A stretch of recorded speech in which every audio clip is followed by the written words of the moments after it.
kanta. Sabayan niyo po ako sa pagkanta. Kalinga. Kalinga ng ating Panginoon sa atin. Sabay-sabay po natin alalahan. Sa paraiso ng Eden, unang nakamtan ang mayamang pagbuhos, biyayang diyasang, at gayon na lang pagpapatawad mong laan sa hubad na kasalanan ni Adan.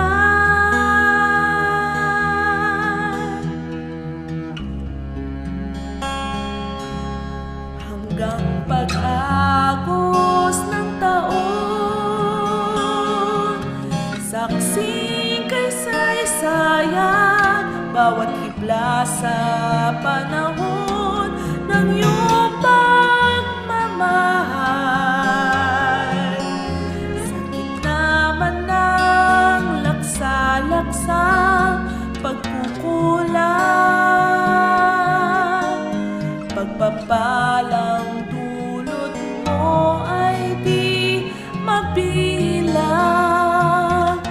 kailan pa man. Kalinga mo'y alay sa katawan, nalalamig balabal kang taglay. Kung magkamali pag-ibig mo, panghahawakan ko, balutin ng muli sa init ng kalinga mo.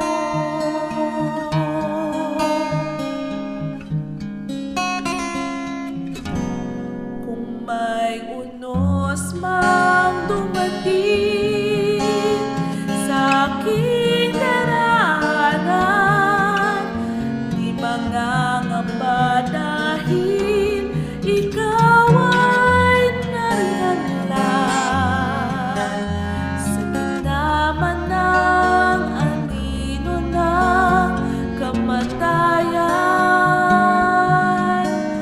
ang kapayapaan mo ang siyang tanaw.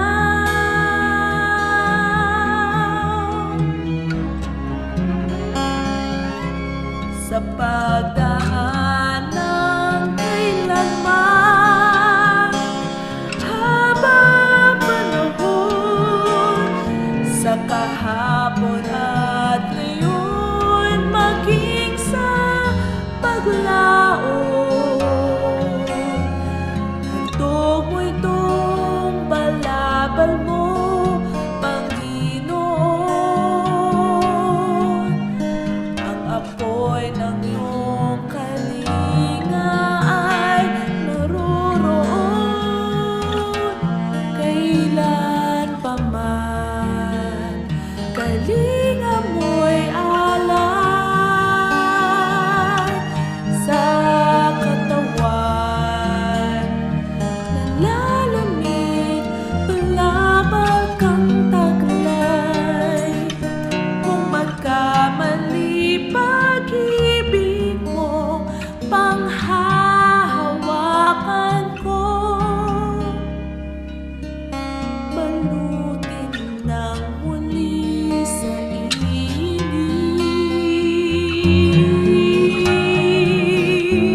Magandang gabi sa iyo, Panginoon. Una sa lahat, we praise you, O Lord, sa gabing ito na muli kami ay nagsama-sama upang makapag-pray, makapagsamba, at makapakinig, Panginoon, ng mensahe.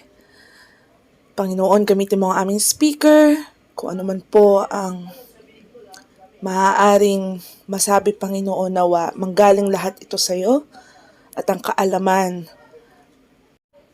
We also pray for our internet connection, Panginoon. At gayon din, Panginoon, sa ibang bagay na maaari makasagabal sa amin, hindi ito mangyayari sa gabing ito. Binabalik namin ang lahat ng ito, Panginoon, na may pinakamataas na papurit pasasalamat sa pangalan ni Jesus. Amen.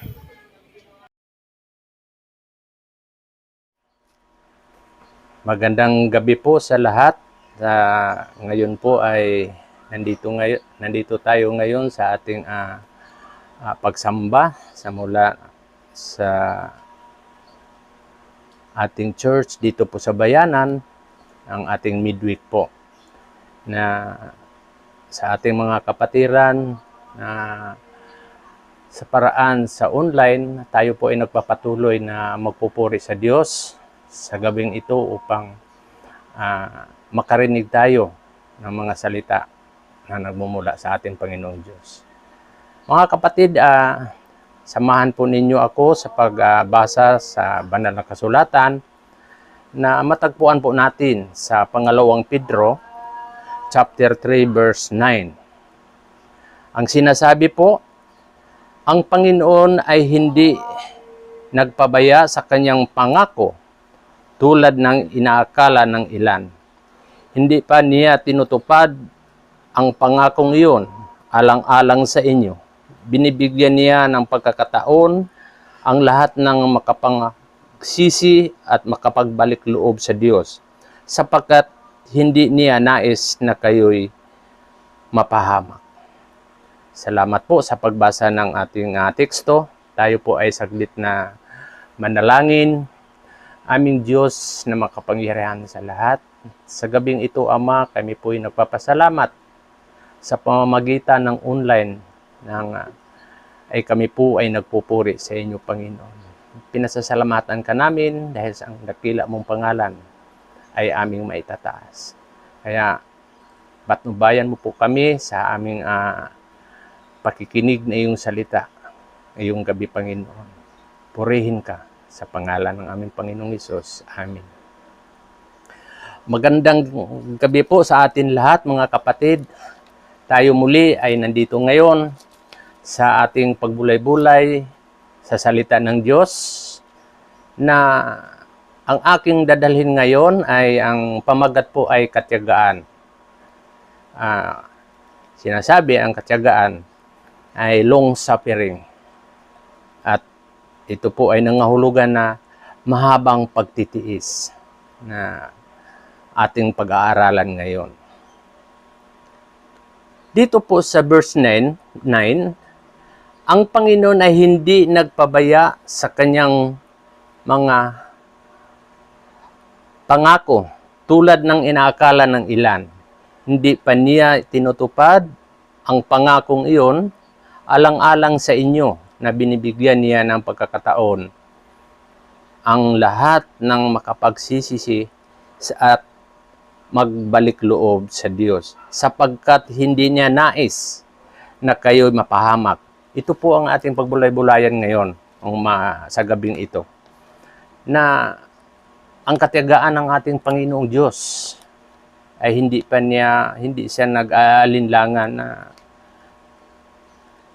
na tayo ay kahit sa ating mga ginagawa ay nandun pa din ang pagtitiyaga ng ating Panginoong Diyos. Ang sabi nga, ang Diyos ay isang matiyagang Diyos na matagal nang nagtitiis sa kanyang mga anak na maliligtas, matitigas ang ulo.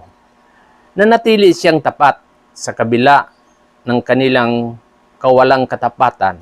Maaari sana niyang patayin si Adan at si Eva nang sila'y nagkasala. Ngunit sa halip ay pinigil niya ang kanyang galit at binigyan po sila ng pag-asa sa pamamagitan ng kanyang kagandahang loob.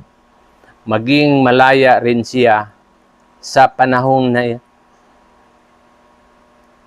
kagandahang loob na lalo maging matiyaga rin siya sa panahon ni Noe. Ang Diyos ay hindi kaagad nagagalit at matyagang pinigil ang pagbabalik ni Kristo upang ang mga tao ay magkaroon pa ng pagkakataon magsisi. Habang nabubuhay dito sa lupa, nagpakita si Kristo ng ganap na katiyagaan, hindi mawalaan ng pag-ibig sa pagtingin sa iba. So mga kapatid, noon pa man ang ating Panginoong Diyos ay nagtitiis din sa mga ginagawa ng ating unang mga ninuno nga si Adan at saka si Eva. At nandun po makikita sa ating binabasa na kahit nagkasala sila, ay pinigil niya ang kanyang sarili at binigyan na ng pagkakataon ang ating mga ninuno nga si Adan at saka si Eva. Sa pamamagitan ng kanyang kagandahang loob ay naging matiyaga. Matiyaga po ang sinasabi ng ating Panginoong Diyos. Ang katiyagaan ay inaasahan na din sa atin.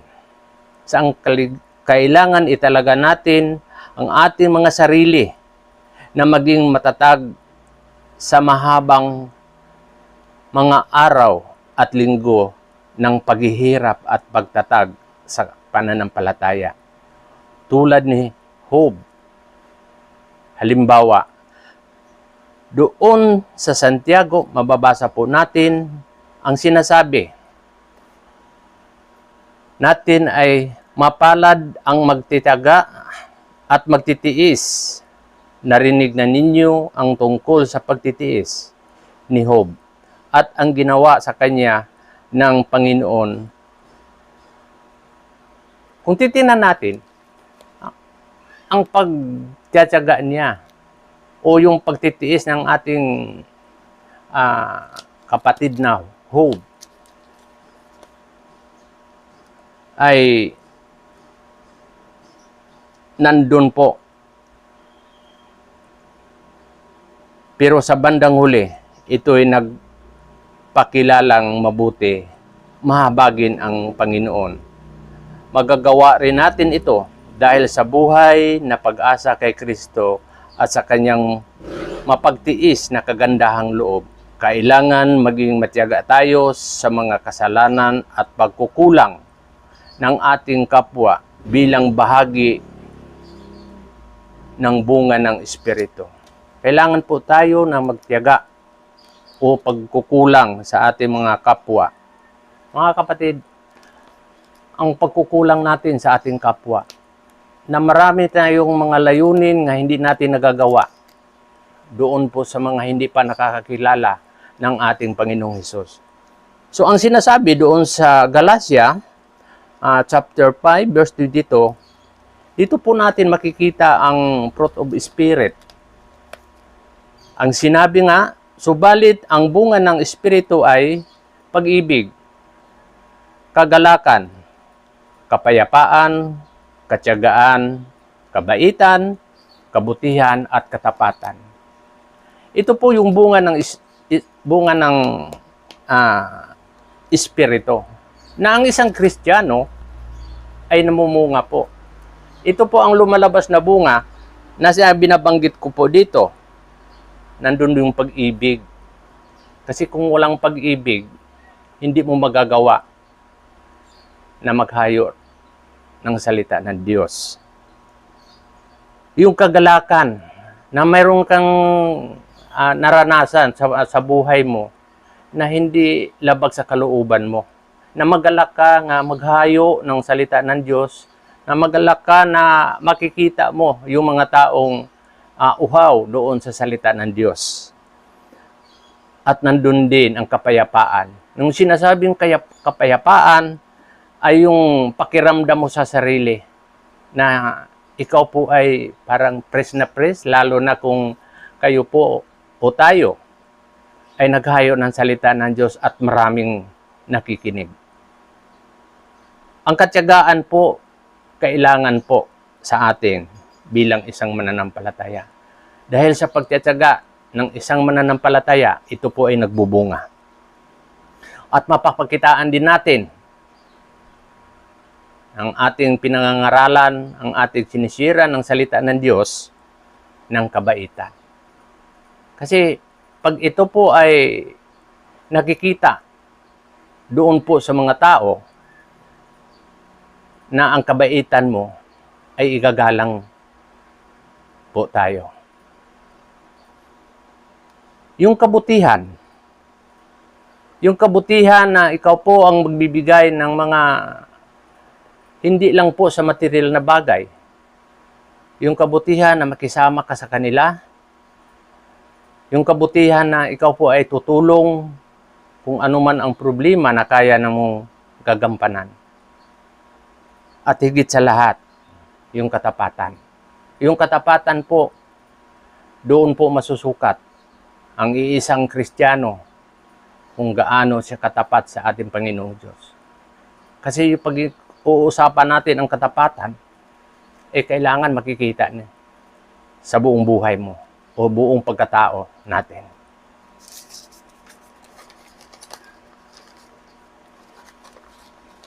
Mga kapatid, sa gabing ito, 3 bagay na ating bigyan ng pansin. Una, katiyagaan ng Diyos. Makikita natin po sa Bilang, chapter 14, verse 18. Ang sinasabi po, ang pagbubulay natin ay tungkol sa katiyagaan ng ating Diyos. Si Yahweh ay matiyaga sa pakitungo sa mga makasalanan, mahabagin at handang magpatawad. Hindi ninyo walang bahala ang mga kasamaan, sapagkat ang kasalanan ng mga magulang ay inyong sisingilin hanggang sa ika-4 na saling lahi. So nakikita natin na doon pa rin sa lumang tipan, nandun pa din yung sinasabing katiyagaan. At walang bahala ang kasamaan. Parang sinasabi na, para bang wala lang. Na nakikita natin na yung kasalanan, okay lang, sige lang tayo. Na parang wala tayong pakialam. Nga marami tayong nagagawang pagkakamali sa harapan ng Diyos. Pansinin po natin ang chapter 14 verse 18 na si Yahweh ay matiyaga sa pakitungo sa makasalanan. Biruin mo mga kapatid, noon pa man ang ating Panginoong Diyos ay matiyaga pakitungo sa mga kasalanan. Di ba masakit yon? Hanggang ngayon, ganun pa din ang ginagawa ng sangkatauhan. Pero ang pakikitungo ng Diyos sa mga kasalanan, mula noon hanggang ngayon, ito po ay hindi binigyan ng pansin ng mga tao. Di ba? Kahit mayroong dinaranas tayong mga problema, ang tao patuloy pa din. Para bang hindi pinapansin yung nagagawa ng mga pagkakamali at kasalanan. Ang kasamaan, sapagkat ang kasalanan ay patuloy na hindi pinapansin ng tao. Ang akala lang kasi ng tao na ang isang kasalanan, kung tayo ay lilisan dito sa ibabaw ng mundo, tapos na din ang kasalanan. Pero hindi po yan ang sinasabi ng ating Panginoon. Dahil minarapat ng gawain na makasanlibutan ay wala silang pakialam. Wala silang pakialam sa mga gawain yung makasanlibutan, patuloy sila na gumawa na makasanlibutan gawain. Walang pakialam.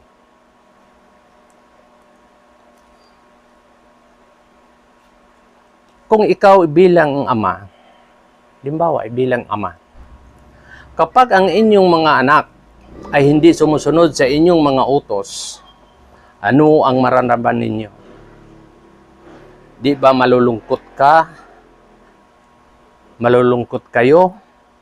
Pero ang sinabi ng ating Panginoong Diyos ay mahabagin at handang magpatawad. So, may comparison po natin dito na ang ating Diyos na Ama ay mahabagin at handang magpatawad. Bilang isang tao, bilang isang may pamilya, bilang magulang, di ba pag tayo po ay nag-uutos sa ating mga anak, pag hindi sinusunod, ano ba ang nararamdaman natin? Di ba malulungkot tayo? Bakit ganito ang aking mga anak ayaw sumunod sa akin? Bakit itong anak ko matigas ang ulo? Ano ba ang pagkukulang ko? Yun po ang mararamdaman ng isang magulang o bilang isang ama. Ang ating Panginoong Diyos, ganun din po ang naramdaman dahil sa katigasan ng ating ulo. Pero, mahabagin, handang magpatawad. Kung naintindihan lamang sa lahat ng mga tao na ganito po ang pag-ibig ng Diyos sa atin, siguro sa palagay ko, ay napakaganda ng buhay ng isang tao na mayroong Kristo na may takot sa Diyos. Nawa, nakikita po natin ito bilang isang tao, bilang isang magulang, kung ano man yung naramdaman bilang isang magulang, ganun din po ang naramdaman ng ating Diyos na Ama. Ang pangalawa po ay ang kagandahang loob ng Diyos na makikita po natin doon sa Efeso chapter 2 verse 8. Ang sinabi, dahil sa kagandahang loob ng Diyos ay naligtas kayo sa pamamagitan ng inyong pananalig kay Kristo, at ang kaligtasan ito'y kaloob ng Diyos, hindi mula sa inyo. Hindi ba? Napakaganda. Kung ito lang ay nakikita at ipinamumuhay ng isang tao, dahil sa kagandahang loob ng Diyos, naligtas po tayo sa pamamagitan ng pananalig kay Kristo. Minsan, ang tao, mayroong nagsasalita na nananalig, pero hindi naman makikita sa pamumuhay niya na hindi naman natin nakikita kung ano po ang lumalabas sa kanyang mga bibig, na hindi po natin nakikita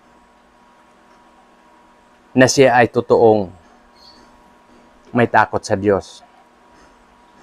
Pananalig kay Kristo. Napakasimple. Ibinigay lahat ng ating Panginoong Diyos ang pangangailangan ng tao. Ang kaligtasan ito ay kaloob, hindi mula sa inyo. Malinaw po yun. Hindi mula sa atin. Minsan ang tao nagmamarunong. Kaya iligtas ang sarili. Hindi po niya kaya yon. Kung hindi sa pamamagitan, yung kaloob na binabanggit dito, ang kaligtasan ito ay mula kay Kristo. Ang kagandahang loob ay kaloob ng Diyos na nagbago ng buhay ng mga hindi karapat-dapat ayon sa kanyang nais. Di ba? Nagbago ng isang buhay ng tao na hindi karapat-dapat na sinasabi ng ating Panginoon ayon sa kanyang nais. Yun nga, ang binabanggit ko ngayon, yung nais, yung nagmamalaki sa sarili na kaya. Hindi po kaya natin yun. Dahil ang kaligtasan na yan ay pinagkaloob ng ating Panginoong Diyos.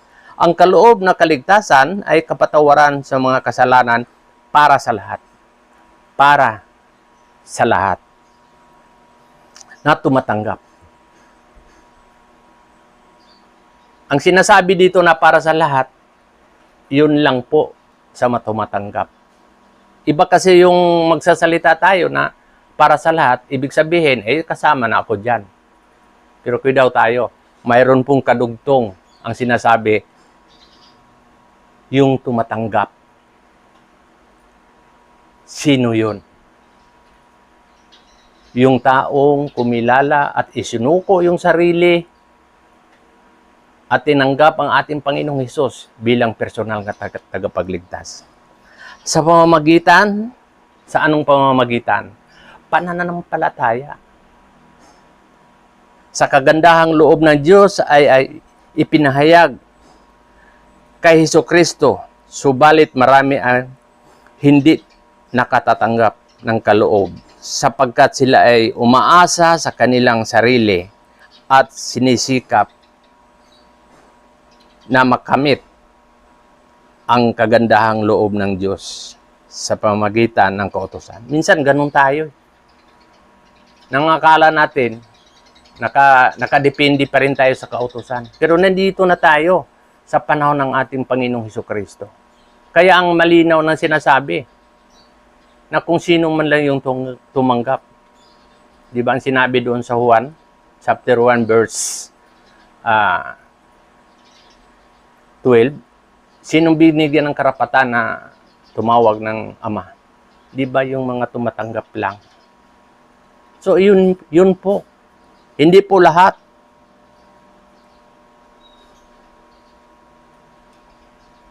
Dahil din sa kagandahang loob ng Diyos, ay tumatanggap tayo ng biyaya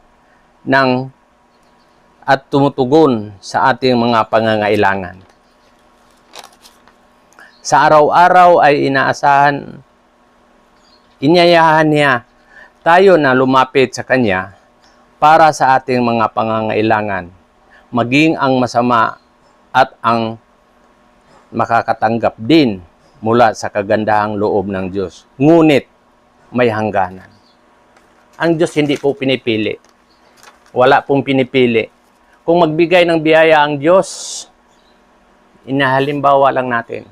Kung binigyan tayo ng init, ulan, hindi po naka-specific doon.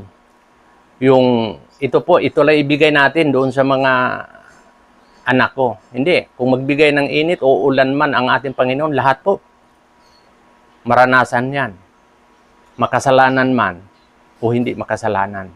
O yung tumanggap man o hindi tumanggap. Lahat po ng biyaya na yan ay natamo sa sangkatauhan. Pero ang sinabi dito, ang masasama ay nakakatanggap din mula sa kagandahang loob. Di ba? Kahit ang masama nakakatanggap. Loob ng Diyos. Ngunit may hangganan. May hangganan po. Yun po ang mabigat na kahit patuloy na tayong nangangaral, yung masasama mayroon pong hangganan yung ginagawa nila. Hindi po panghabang buhay. Yun po. Sa pangatlo po ay panawagan. Ito po yung maganda para sa akin dahil ito po yung panawagan ng ating Panginoong Diyos upang magsisi. Mababasa po natin dito sa Gawa, chapter 17, verse 30. Ang sinasabi, mahabang panahon din pinansin ng Diyos ang di pagkilala sa Kanya ng tao. Ngunit ngayon inuutos niya na magsisi sila talikdan ang kanilang masasamang pamumuhay. Mahabang panahon na di pinansin ng Diyos ang di pagkakilala sa Kanya ng tao. Di ba? mahabang panahon. Mula noon na ilalang ang tao hanggang ngayon.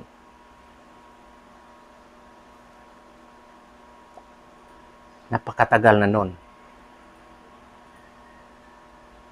Ay hindi po pinansin ng Diyos sa ginagawa ng mga tao. Pero, mayroon siyang inuutos, mga kapatid. Magsisi sila at talikdan ang kanilang masasamang pamumuhay. So, kanino po naka-address yun, yung sinasabi dito? Yung mga tao nga hindi kumikilala ng ating Panginoon Diyos, although ay nakilala nila na mayroong Diyos, iba kasi yung nakakilala lang at saka yung tumanggap Kasi susunod yun. Yung tumatanggap ng ating Panginoong Jesucristo, siya po ay nagpapailalim ng utos ng ating Panginoon. Pero yung nakakilala lang, ganun lang.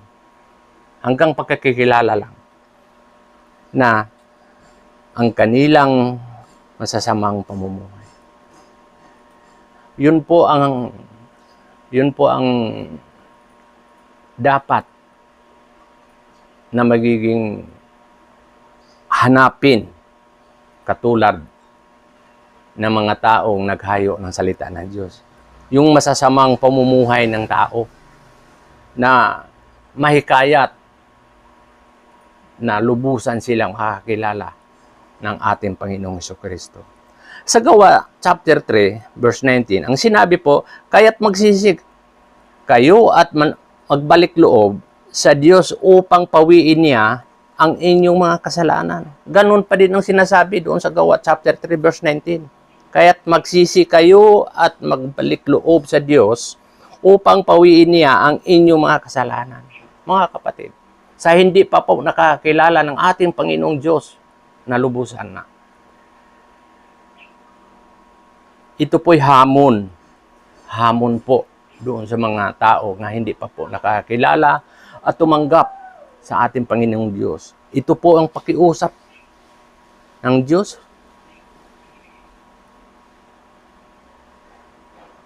Para sa ano? Pawiin niya ang inyong mga kasalanan. Di ba napakasarap? Yung papawiin yung ating mga kasalanan na mayroon na po tayong karapatan na tumawag sa Kanya ng Ama. So yun po ang hamon sa bawat isa sa hindi pa po nakakilala at tumanggap ng ating Panginoon Hesus. Na maraming mga verses po dito na mababasa pa natin. Katulad sa Ezekiel chapter 18, verse 30, ang sinabi po, kaya nga, ang bawat isa sa inyo ay hahatulan ko ayon sa kanyang gawa. Magsisi nga kayo't tumalikod sa inyong kasamaan bago bumagsak sa inyo ang parusa. So yung mga binabanggit ko ngayon ng mga verses at ganun din yung pagsisisi. Kailan pa ba tayo magsisisi kung huli na ang lahat? Kailan pa ba tayo magsisi kung nandun na tayo sa hindi na tayo makapagsalita? Kailan tayo magsisisi kung wala na tayong buhay? Wala na. Hindi na kaya natin magsisi kung tayo ay wala na. Sasabihin ba natin, saka na lang yan? Kasi malakas pa naman ako hindi pa naman babalik ang ating Panginoong Diyos. Pero mayroon siyang mga binabanggit dito. Tumalikod sa inyong kasamaan bago bumagsak sa inyo ang parusa. Iyon po ang pinakamabigat. Kung maabutan tayo ng panahon ang pagbalik ng ating Panginoon, yung parusa na sinasabi dito, na hindi tayo nakapagsisisi, hindi tayo nagbalik loob sa ating Panginoong Diyos, saan tayo pupunta?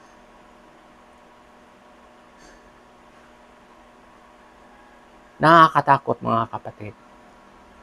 Na ang bawat isa sa atin, ang akala lang natin, ang buhay natin dito sa mundo. Pag tayo ay nawala na, tapos na. Pero may pangako ang Diyos. Yung buhay na walang hanggan. Yun ang pinakamaganda. Yun ang bigyan natin ng pansin na sinasabi ko kanina. Na pangarapin natin yun.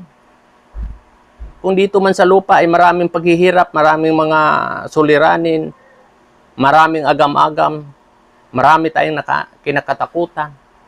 Pero yung pangako ng Diyos, yung buhay na walang hanggang wala ka nang hindi ka na mahihirapan doon. Ayaw ba natin yun? Yun ang hamon po sa bawat isa sa atin ngayon.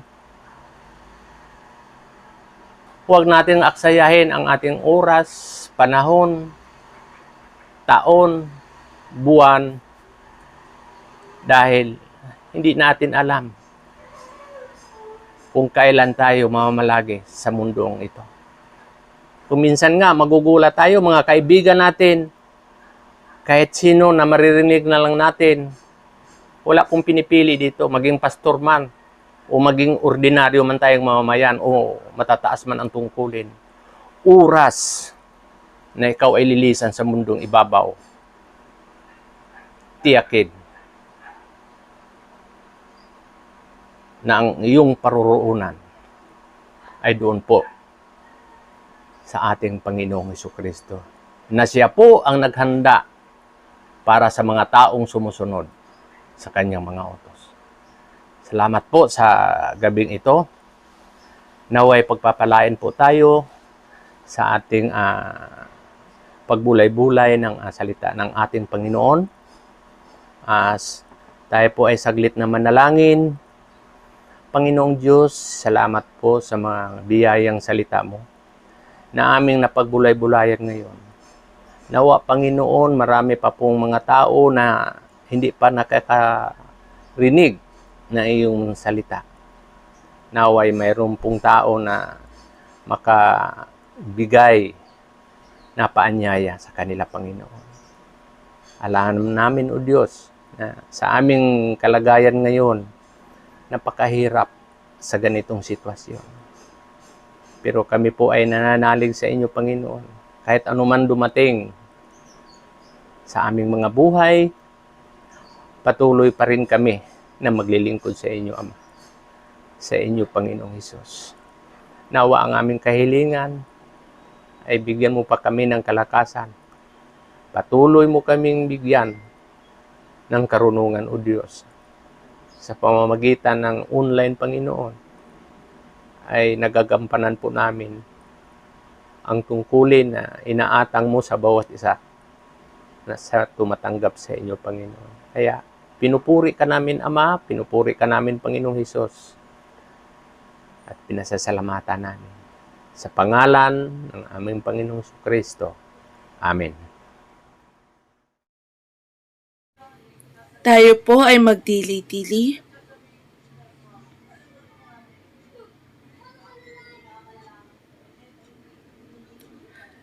Tayo po ay manalangin.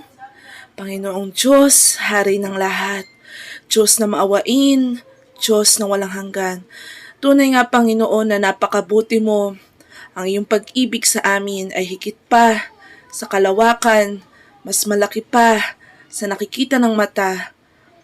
At tunay nga, Panginoon, na pinadama mo sa pamamagitan ni Hesukristo ang iyong pag-ibig sa amin.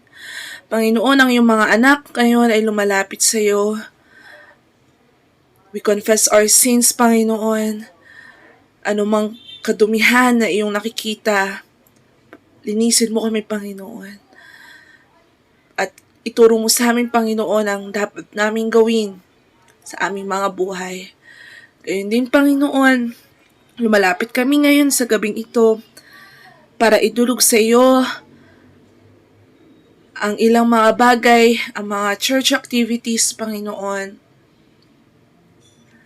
Lord, ang mga Bible studies na nagaganap online, ang mga Bible studies sa pangunguna ng kapatid Raquel, sa ilang kabataan, gayon din, Panginoon, ang Bible studies sa Black 5, Panginoon, sa pangunguna ng kapatid na Linda, Panginoon.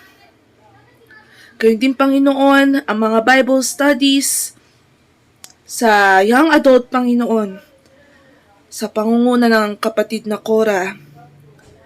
Gayon din, Panginoon, sa Bible studies ng mga kalalakihan, ng mga kababaihan, mga Bible studies sa pangunguna ng kapatid na Carol, Bible studies sa pangunguna ng kapatid na Tess, Bible studies, Panginoon, sa pangunguna ng kapatid na Hannah. Gayon din, Panginoon, sa Bible studies sa pangunguna ng kapatid na Brian, sa mga Bible studies din sa pangunguna ng kapatid na Ricky, at hindi man mabanggit, Panginoon, ang lahat, pati na rin po mga Bible studies ng kapatid na Nautilus, Bible studies ng kapatid na Vicky. Panginoon, praise the Lord! Praise your name for always continuing na binibigyan mo ng direksyon. Lagi mong tinatap ang mga taong ito. Nagpapatuloy, Panginoon, sa pagganap ng mga tungkulin na may kasabikan at kasayahan sa puso. Gayon din, Panginoon, dinudulog namin sa iyo ang aming pastor, kalakasan para sa kanya. Sa kapatid na Adel, Panginoon, na ngayon ay naka-quarantine sa church. Alam namin, Panginoon, walang imposible sa iyo. Gayon din, Panginoon, sa mga ministeryo, sa bayanan, ang mga kabataan, kalalakihan, kababaihan, young adult, ang editors, ang koro, ang banda, lahat, Panginoon, pati na rin ang programa. Panginoon, bigyan mo ng mga pagkakataon para mas makita, Panginoon, ang layunin mo, ang magandang layunin mo para sa kanila. Panginoon, sa mga sumapit sa kanila ang kaarawan at anibersaryo, hindi man mabanggit, Panginoon, isa-isa, pero alam namin na patuloy mo silang pagpapalain, Panginoon. Gayon din, Panginoon, sa mga dinadalaw, sa mga minimisyon, pinagpipray, ikaw na po bahala, Panginoon. Alam po namin na hindi mo sila pababayaan. At gayon din, Panginoon, sa lahat pa ng gagamitin mo. Alam namin na hindi ka magsasawa, Panginoon. Palalakasin mo, bibigyan mo ng kalakasan ng iyong mga anak para magpatuloy kahit na sobrang hirap at maraming mga bagay na hindi nangyayari. Sa mga kapatid namin ngayon na nasa balik ng karamdaman, Panginoon, pagalingin mo sila. Sa mga kapatid, Panginoon, na nababagabag dahil sa mga mahal nila sa buhay na may pinagdadaanan, alam namin, Panginoon, bibigyan mo sila ng kapayapaan. Sa mga kapatid namin, Panginoon, na pinanghihinaan ng loob, alam namin, Panginoon, palalakasin mo sila.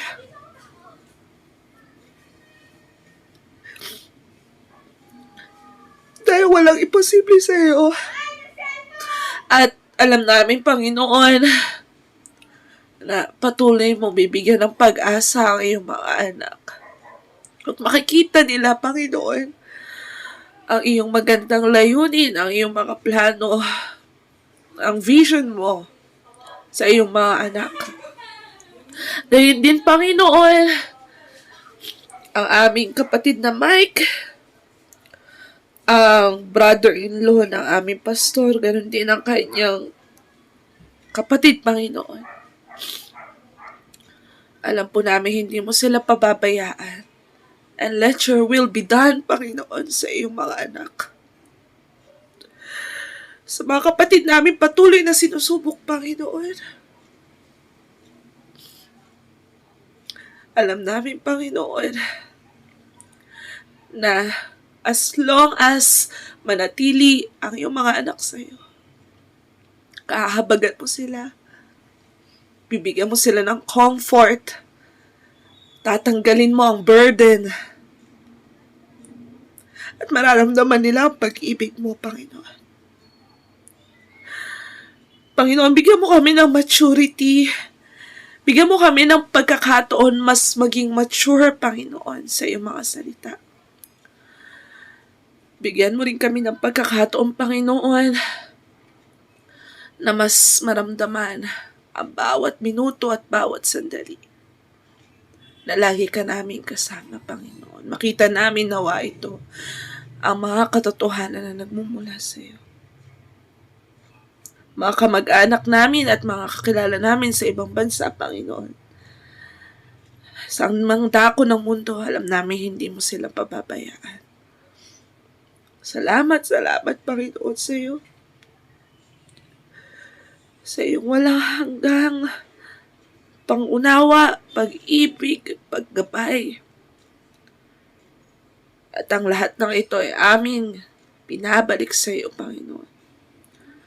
May pinakamataas na papuri at pasasalamat. Salamat, Panginoon. Tanging pangalan ni Jesus. Amen.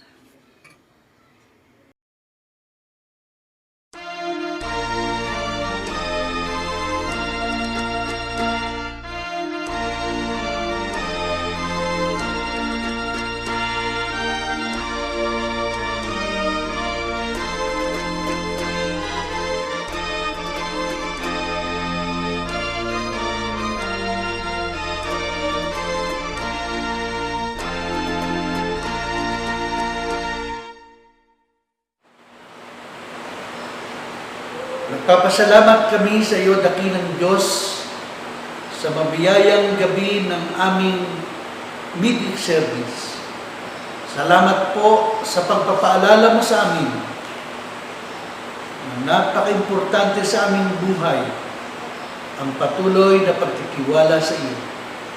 Sa iba't ibang larangan ng aming mga gawain, maging sa paraan ng aming pamumuhay, hindi po namin kakalimutan ang lubos naming pagtitiwala sa iyo, sapagkat maraming mga pagpapala ang ipinagkakaloob sa bawat isa sa amin na sapat upang kami hindi bumitaw sa iyo, kundi lubos pa namin ipagkatiwala ang aming sarili sa iyo. Sa aming pansamantalang pag-iwalay ngayong gabi, ipatanggap mo po ang iyong mayamang basbas at pagpapala sa bawat isa sa amin. Tanggapin natin ang mayamang pagpapala na ating Diyos Ama sa langit, ang pagliligtas ng ating Panginoon Kristo, ang pakikipisan ng Banal na Espiritu sa bawat isa sa atin, ngayon at magpakailanman. Amen. Amen.